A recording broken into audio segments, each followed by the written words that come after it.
कि तोहर जोर केहू नहीं छेड़ जोर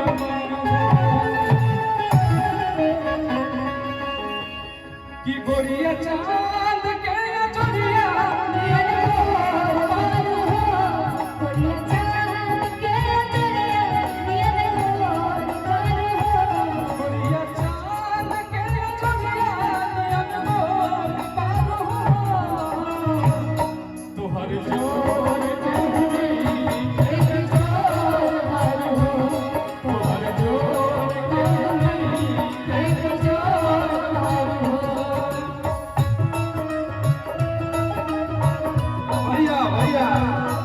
नहीं मानना भैया आपसे रिक्वेस्ट है एगो रिक्वेस्ट बा यहाँ के हम आए रहे सब होली मिलन समारोह में मतलब इतना बिजोरी है गावत भाई एक लाइन भी बना दी एक लाइन नहीं तो अरे हम सुने हैं इसीलिए तो रिक्वेस्ट कर रहे हैं कि गोरिया चांद के जोरिया अरनिया में गोर पारो कि तोहर जोर केहू नहीं छेड़ जोर पारो।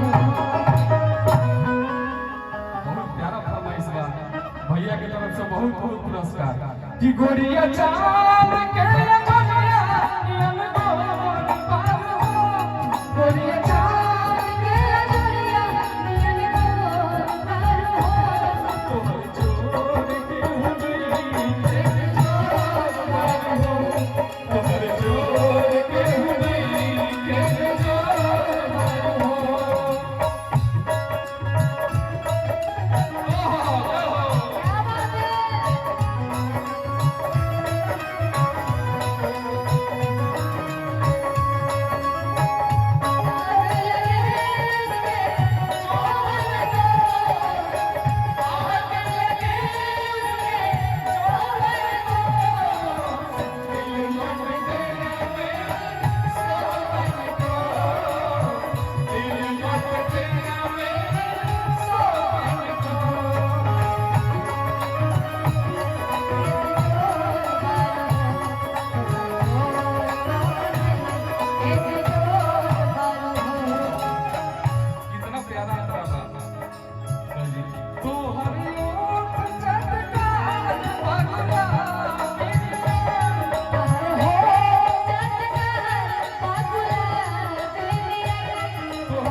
मालिक अशोक जी के तरफ से हजारों हजार के पुरस्कार बा। ऐसे ही एकदम 18 जगह से 22 चक्का आवे। हाँ राजेश भी 1000 है।